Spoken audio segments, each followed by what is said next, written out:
We covered many stories this year, but the biggest one broke on Canada Day, when 2 Queen statues were toppled at Manitoba's legislative grounds.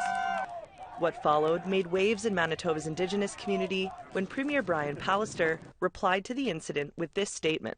The people who came here to this country before it was a country and since didn't come here to destroy anything.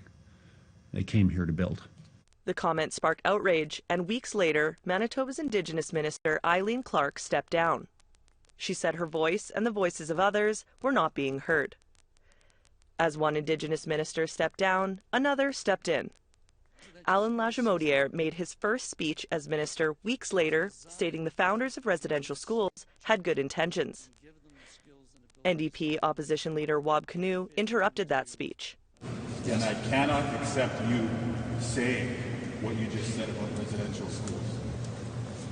It was the express intent of residential schools to kill the Indian in the child. Manitoba said goodbye to Brian Pallister 1 month later when he announced his departure as Premier, stating he wanted to focus on friends and family. Moving away from politics and onto some positive moments on Treaty 1 territory. I wanted to come up with a name that was really cool, you know, something trendy, kind of cheeky at the same time. Michelle Cameron opened her store INAC as a way of reclaiming colonial language. INAC used to be known as Indian Northern Affairs Canada, which drew lots of criticism from the Indigenous community. APTN's Daryl Stranger caught up with the store owner who wanted to take back the meaning of INAC. INAC was always perceived as something negative, and you know, we wanted to take it back and turn it into something positive, so we turned it into Indigenous Nations Apparel Company. The Indigenous owned and operated store features art and clothing incorporating local artists. Daryl Stranger was there this summer covering a blessing ceremony welcoming the new home of the National Centre for Truth and Reconciliation. Elders and survivors gathered at the University of Manitoba, where the new centre will be built, and it was an emotional day for many. You know, that centre is going to be a ceremonial space. There will be exhibits there.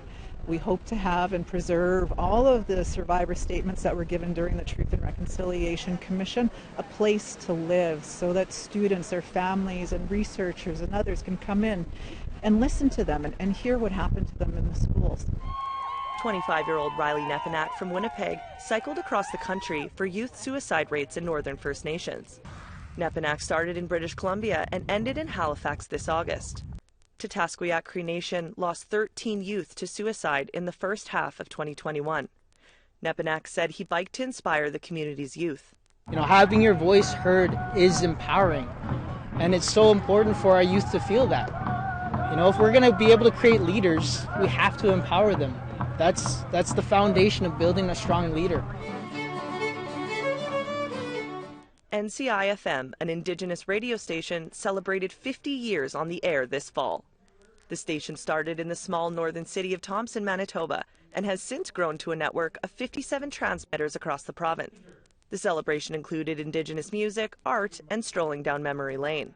CEO David McLeod has been there since the early days. And I think that's what's so important about the Indigenous voice and the Indigenous stories, is that when it comes from our community, there's a different grasp and understanding, particularly when it comes to language as well, and culture and all those other things.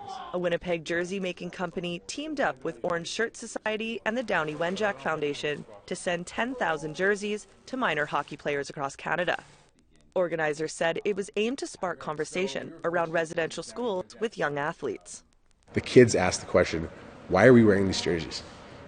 And from there, you know, the conversation starts, and we hope to maintain that, you know, momentum 12 months a year, not just, you know, September 30th. And more orange to finish off a year of Manitoba news. Small in size but leading large, a young Indigenous boy led a crowd of roughly 10,000 people in downtown Winnipeg as they marched for Orange Shirt Day. Crowds flocked from the Canadian Museum for Human Rights to St. John's Park. Being witness to what is happening here today has really moved me to understand that our community and our nation is moving towards compassion and understanding. Marcel French is a 60 Scoop survivor who attended the march, and he was proud to see such a turnout and hoped the momentum would continue. I hope that when they leave from here, that they can remember that in the following days, weeks, and have the understanding of what we as First Nations, Métis, of what we have lost and how we plan to regain it. Michelle Karlenzig, APTN National News, Winnipeg.